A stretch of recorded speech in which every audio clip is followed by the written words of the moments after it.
Jai Hind. Welcome to Lion Auto Hub. And I'm Lion sir, having 30 years of experience, and today we'll discuss about the difference between synchronous motor and induction motor. आज हम induction motor और synchronous motor के बीच में difference को हम discuss करेंगे और इसके कंस्ट्रक्शन के बारे में हम जानेंगे, इसमें कौन सा रोटर यूज हो रहा है और कौन सा जो है मोटर सेल्फ स्टार्टिंग है और कौन से मोटर को हम जो है पावर फैक्टर करेक्शन के लिए हम यूज करते हैं और हम पावर फैक्टर के लिए कैसे यूज करते हैं वो सब के बारे में हम डिस्कस करेंगे। जो भी स्टूडेंट्स अभी तक इस चैनल को सब्सक्राइब नहीं किए हैं, कृपया उस चैनल को सब्सक्राइब कर लें, जिससे कि आपको जो है नेक्स्ट वीडियोस आपको इमीडिएट नोटिफिकेशन मिल जाए और आप इसका फायदा उठा सकें।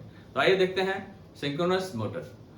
मोटर क्या होता है? बेसिकली मोटर होता है जो इलेक्ट्रिकल एनर्जी को मैकेनिकल एनर्जी में कन्वर्ट करता है। और ये एनर्जी कहाँ कन्वर्ट होती है?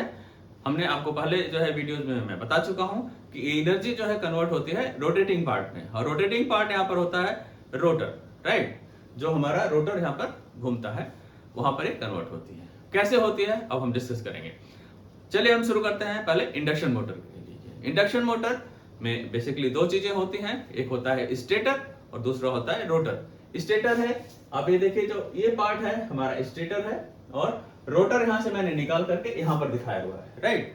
तो ये आपका है रोटर। इसको आप अज्यूम करिए यहां पर अंदर में डालना है। तो ये आपका शाफ्ट है और ये रोटर है, इन रिंग से शॉर्टेड है, राइट? रोटर कंस्ट्रक्शन के बारे में थोड़ा बता दें कि ये जो रोटर है ये स्टैंड किया हुआ है, ये बीच में जो है पतले पतले थिन उससे बना हुआ है जिसमें स्लॉटिंग्स है और स्लॉटिंग के बीच में हमारा ये बार है, राइट? ये बार जो है ऑलरेडी एंड रिंग से शॉर्टेड है। एंड रिंग से शॉर्टेड होने की वजह से क्या होता है कि जब भी हम इस रोटर को यहाँ पर प्लेस करते हैं, क्योंकि हमें पता है कि जब हम 3 फेज की सप्लाई देते हैं तो हमारा ये जो स्टेटर मैग्नेटिक जो फील्ड है ये रोटेटिंग मैग्नेटिक फ्लक्स जो है जनरेट करता है, right? Rotating magnetic flux generate क्यों करता है? क्योंकि ये जो वाइंडिंग है ये 120 डिग्री अपार्ट है, आपस में एक दूसरे से 120 डिग्री एंगल पे है और इसमें जो हमारी सप्लाई जा रही है ऑलरेडी ये अल्टरनेट सप्लाई है 3 फेज की। तो एक बार जो है इसका रेट यानी आप बोल सकते हैं यानी आर फेज की स्ट्रेंथ मैक्सिमम होगी, देन धीरे धीरे कम होगा, फिर वाई फेज की जो है स्ट्रेंथ मैक्सिमम होगी, फिर ये कम होगा, फिर ब्लू फेज की जो है कि स्ट्रेंथ मैक्सिमम होगी। इसी तरह से मैग्नेटिक फ्लक्स एक बार जो है आर का मैक्सिमम होगा, then it will shift to yellow and then blue. तो आर वाई बी और इसी तरह से जो है शिफ्ट होने लगेगा। तो हमारा जो रोटर है यानी कि मैग्नेटिक फ्लक्स जो ऐसे था ऐसा हो जाएगा नेक्स्ट में, और अगले साइकिल में ऐसा हो जाएगा। तो ये क्या है, तीनों साइकिल आपने देखा होगा कि जब अल्टरनेट साइकिल है तो उसमें स्ट्रेंथ जो है चेंज होने लगेगा और धीरे धीरे हमारा ये जो है पहले यहाँ पर डाट था, फिर इधर हो जाएगा, फिर इधर हो जाएगा। तो ये ऐसे शिफ्ट होता रहेगा और हमारा क्योंकि रोटर यहाँ पर प्लेस्ड है इस जगह पे और ये स्टेशनरी कंडीशन में है, अब क्या होगा, ये अज्यूम करिए कि ये रोटर आपका यहाँ पर है, ये रुका हुआ है, तो ये जो रोटेटिंग मैग्नेटिक फ्लक्स है वो इसको कट करेगा। We know that Faraday law of electromagnetic induction says that whenever a conductor placed in a magnetic field, what happened? This conductor cuts the magnetic flux, and when it cuts the magnetic flux, a EMF will generate in this conductor. Why EMF will generate? Because this end ring is already shorted, so current will flow in this conductor. When the current will flow, it means there will be in the surrounding, there will be flux. And it will have its own direction, इसका ये अपना direction होगा। और direction जो Lenz law बताता है कि it will oppose the very cause by which it is being produced, यानी जिसकी वजह से ये पैदा हो रहा है उसका अपोज करेगा, यानी कि इसका जो फ्लक्स का डायरेक्शन होगा वो इसका उल्टा होगा, अपोजिट होगा, विपरीत होगा, राइट? तो यहाँ पर अगर साउथ अगर फॉर्म हुआ है तो यहाँ पर नॉर्थ होगा, और क्योंकि आप जान रहे हैं कि ये रोटेटिंग है यानी कि ये चेंज होता रहेगा, देन नेक्स्ट मोमेंट में आप देखेंगे कि यहाँ पर नॉर्थ हो जाएगा, तो ये क्या होगा, फिर ये कट करेगा तो यहाँ पर साउथ जनरेट होगा, यानी कि उसका जस्ट अपोजिट होगा। और वी नो दैट अपोजिट अगर पोल्स हैं तो एक दूसरे को अट्रैक्ट करते हैं, राइट? तो अट्रैक्ट करते हैं तो क्या होगा, ये इसको यहाँ से फॉलो करने की कोशिश करेगा, एंड जब फॉलो करने की कोशिश करेगा तो ये रोटेट होना शुरू हो जाएगा, ये रोटर क्या होगा, रोटेट होना शुरू हो जाएगा। यानी हमें समझ सकते हैं कि इंडक्शन मोटर में हमें किसी भी जो है मोटर की एडिशनल मोटर की जरूरत नहीं पड़ती है रोटर घुमाने के लिए। ये सेल्फ स्टार्टिंग मोटर है। क्या है? सेल्फ स्टार्टिंग मोटर, यानी कि अपने आप स्वतः ये स्टार्ट हो जाएगी। तो ये है इसका बेसिक कंस्ट्रक्शन। और कैसे ये स्टार्ट होगी, यानी कि कैसे रोटेट होना शुरू होती है, ये मैंने आपको जस्ट आइडिया दे दिया है। अब हम आइए बात करते हैं सिंक्रोनस मोटर की। सिंक्रोनस मोटर में बिल्कुल सिमिलर आपका स्टेटर इसी तरह होता है और इसी तरह से रोटेटिंग मैग्नेटिक फ्लक्स जनरेट होता है, लेकिन आपका ए रोटर जो है केज रोटर इसमें यूज नहीं होता है। आपने देखा होगा इसमें जो होता है या तो परमानेंट मैग्नेट जो है रोटर के ऊपर हम ऐसे प्लेस कर दें, या आपने देखा होगा यहाँ सेलेंट पोल का जो है रोटर यूज करते हैं और उसको हम क्या करते हैं कि स्लिप रिंग की मदद से, यानी with the help of slip ring and brushes we give DC supply from outside, और इस डीसी सप्लाई को हम इसके जो फ्लक्स को कंट्रोल कर सकते हैं, रेगुलेट कर सकते हैं, राइट। तो अब क्या हुआ, ऑलरेडी रोटेटिंग में मैग्नेटिक फ्लक्स जनरेट हो रहा था, लेकिन जो हमने यहाँ पर रोटर प्लेस किया है सेलेंट बाउंड, तो वो क्या होगा, उस पे ऑलरेडी नॉर्थ या साउथ फॉर्म होगा और ये रोटेट नहीं होगा, यानी चेंज नहीं होगा। चेंज क्यों नहीं होगा, क्योंकि उसमें हमने जो डीसी सप्लाई दिया हुआ है उसकी पोलैरिटी चेंज नहीं होती है और उसकी स्ट्रेंथ को कम ज्यादा हम कर सकते हैं अपने रिक्वायरमेंट के हिसाब से, राइट। तो अभी क्या होगा, ये यहाँ पर जो पोल फॉर्म हो जाएगा, तो सपोज नॉर्थ एंड साउथ, लेकिन हम देख रहे हैं कि ये रोटेटिंग मैग्नेटिक फ्लक्स होने से यहाँ पर ये इसकी पोलैरिटी चेंज होती है। अगर ये नॉर्थ है और हमारा यहाँ पर साउथ है तो इसको अटैक करने की कोशिश करेगा, लेकिन सेम टाइम हम देखेंगे कि अगेन जो यहाँ पर नॉर्थ जनरेट हो रहा है it will become south because it is alternating current, it is changing its poles. तो क्या होगा, ये इसको रिपेल करेगा और वो उसको कैचअप नहीं कर पाएगा, और कैच नहीं कर पाएगा तो उसको फॉलो नहीं कर पाएगा, यानी कि वो अपने उसी मोमेंट से वो वाइब्रेट करेगा, न कि इसको रोटेट करने की कोशिश कर पाएगा। इसलिए ए मोटर जो होती है, यानी कि synchronous motor self starting motor नहीं होती है, यानी इसको अलग से एक प्राइम मूवर या उसको रोटेट करने के लिए किसी एडिशनल मोटर की जरूरत पड़ती है। वो डीसी मोटर आपकी हो सकती है या पोनी मोटर हो सकती है, जो या हाइड्रोलिक की तरह से मदद से आप इसको रोटेट कर सकते हैं, जो 80 to 85% स्पीड इसको देने में मदद करती है।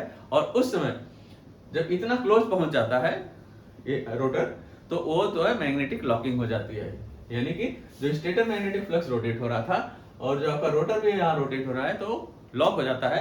जब ये लॉक हो जाता है तो बिल्कुल सेम आरपीएम से जो आपका स्टेटर की आरपीएम थी, आप यहाँ पर डिनोट कर सकते हैं कि synchronous speed ns equal to 120 f upon p, ये आपका सिंक्रोनस स्पीड है आपका स्टेटर का। तो इस आरपीएम से आपका रोटर भी चलने लगता है, और उस दौरान में, यानी कि जब सिंक्रोनस मोटर ऑलरेडी लॉक हो चुका है तो यहाँ पर स्लिप जीरो हो जाती है, कोई स्लिप नहीं होती है, और क्योंकि हम इसको डीसी सप्लाई दे रहे हैं तो ये कंटिन्यू जो है लॉक कंडीशन में रहती है, राइट। इसलिए हम बोल सकते हैं सिंक्रोनस मोटर जो है कांस्टेंट स्पीड या कांस्टेंट आरपीएम की मोटर है, और ये लोड पर भी इसके आरपीएम में कोई फ्लक्चुएशन नहीं होता है, प्रोवाइडेड इसका जो रेटेड लोड है उसके बीच में लोड को रखा जाए। अगर आपने लोड बहुत ज्यादा बढ़ा दिया तो उस दौरान में जब ये ब्रेकअप हो जाता है, इसकी लॉकिंग ब्रेक हो जाती है, तो रोटर स्टॉप हो जाता है, राइट। या और भी रीजन है, अगर आपने डीसी सप्लाई जो दिया है ये सप्लाई बंद हो जाए या स्ट्रेंथ उसकी कम हो जाए और लोड को जो है कि कंटिन्यू नहीं कर पाए, तो उस कंडीशन में भी ये बंद हो जाती है, यानी ऑफ हो जाती है, राइट। तो ये दो कंडीशन है जिसमें ये मोटर जो है आपका स्टॉप हो जाएगी, यानी रोटर इसको मैग्नेटिक लॉकिंग है वो ब्रेक हो जाएगी और रोटर स्टॉप हो जाएगा। ओके, दूसरा चीज हम फेस करते हैं कि सिंक्रोनस मोटर में हंटिंग की प्रॉब्लम आती है। हंटिंग मतलब जो आरपीएम थोड़ा सा जो है फ्लक्चुएट करता है, तो फ्लक्चुएट करता है तो उसको उस समय क्या होता है, आरपीएम सेम होता है लेकिन उसमें जो है एक्सिस है, यानी कि जो स्टेटर आपका फ्लक्स जनरेट हो रहा है और इसमें सपोज एक स्टेटर का फ्लक्स का जो है डायरेक्शन ये है और आपका रोटर जो है इसके अंदर हो रहा है वो थोड़ा सा लैगिंग में चलता है, राइट। तो उसमें क्या होगा, लैगिंग में होने से आपका ये जो है थीटा एंगल जनरेट हुआ, या आप कह सकते हैं डेल्टा एंगल। तो ये जो डेल्टा एंगल है ये आपको दिखाता है कि इसमें जो थोड़ा सा लैगिंग चल रहा है, राइट। तो उस कंडीशन में ये हंटिंग की प्रॉब्लम होती है, जिसके लिए हम क्या करते हैं, डैम्पर वाइंडिंग। यानी डैम्पर वाइंडिंग क्या होती है, इस वाइंडिंग के बीच में जो रोटर है वहां पर हम देखेंगे कि इस तरह का बीच बीच में हम ऐसा बार का अरेंजमेंट कर देते हैं और जो एंड रिंग है उसे शॉर्ट कर देते हैं। तो क्या होता है, जो फ्लक्स आपका सेल्फ स्टार्टिंग इंडक्शन मोटर में यहाँ पर हो रहा था वो यहाँ पर जनरेट होगा और जिसकी मदद से ये क्या होगा उसको फॉलो करने की कोशिश करेगा, जिससे आपकी हर्निंग काफी रिड्यूस हो जाती है, राइट। तो ये रिड्यूस करने के लिए भी हम यूज करते हैं। तो मैं उम्मीद करता हूं कि आपको सिंक्रोनस मोटर कंस्ट्रक्शन के बारे में पता चल गया होगा। नाउ बहुत ही इंपॉर्टेंट चीज ये है कि सिंक्रोनस मोटर को हम लीडिंग, लैगिंग या यूनिटी पावर फैक्टर में हम उसको ऑपरेट कर सकते हैं without any problem. But induction motor की हम बात करें तो इसके परफॉर्मेंस में जब ये लीडिंग या लैगिंग होगा तो उस समय इफेक्ट करता है। यूनिटी पावर फैक्टर पे इसका परफॉर्मेंस बहुत अच्छा होता है, राइट। तो हम ये भी समझ सकते हैं कि अगर लीडिंग लैगिंग होगा तो इसके परफॉर्मेंस को इफेक्ट करता है, वेयर एज सिंक्रोनस मोटर को इससे कोई फर्क नहीं पड़ता। You can operate in leading power factor और लैगिंग पावर फैक्टर और on unity power factor, right. Now synchronous motor को हम जो है सिंक्रोनस कंडेंसर के रूप में यूज कर सकते हैं। Synchronous condenser in sense power factor improvement के लिए। पावर फैक्टर इंप्रूवमेंट के लिए हम क्या कर सकते हैं, हम जो है एपीएफसी पैनल भी लगाते हैं जिसमें बहुत सारे कैपेसिटर अलग अलग उससे कनेक्टेड होते हैं और रिक्वायरमेंट के हिसाब से वे स्विच ऑन होते हैं, यानी कि सर्किट में ऐड किए जाते हैं या जब जरूरत नहीं है तो उसको सर्किट से बाहर निकालते हैं। इसके लिए एपीएफसी पैनल होता है, राइट।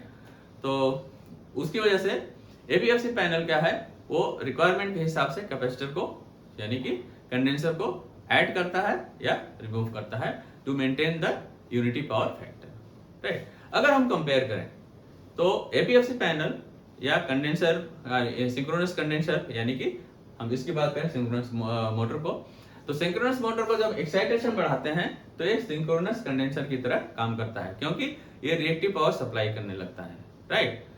तो ये इसके बेनिफिट्स है, लेकिन क्योंकि ये बहुत कॉस्टली होता है, यानी कि सिंक्रोनस कंडेंसर यानी कि आपका ये जो सिंक्रोनस मोटर है ये काफी कॉस्टली होता है और ड्यूरिंग ऑपरेशन भी ये कुछ ना कुछ जो है एनर्जी कंज्यूम करता है। वेयर एज एपीएफसी पैनल जो है वो आपके कैपेसिटर्स वगैरह होते हैं और लेस कॉस्टली होता है और कैपेसिटर्स को ब्रेकर के हेल्प से उसको सर्किट में ले सकते हैं या सर्किट से आप आउट कर सकते हैं और इसमें लॉसेस बहुत कम होता है। इसका मेंटेनेंस भी काफी आसान होता है। तो ये है दोनों में डिफरेंस और मैं उम्मीद करता हूं कि ये आपको समझ में आ गया होगा। डैम्पर वाइंडिंग का यूज मैं ऑलरेडी एक्सप्लेन कर चुका हूं। तो यदि आपका हमारा वीडियो समझ में आया है तो आप हमारे चैनल को सब्सक्राइब कर लें और लाइक करें, अपने दोस्तों को शेयर करें और मिलते हैं अगले वीडियो में। जय हिंद।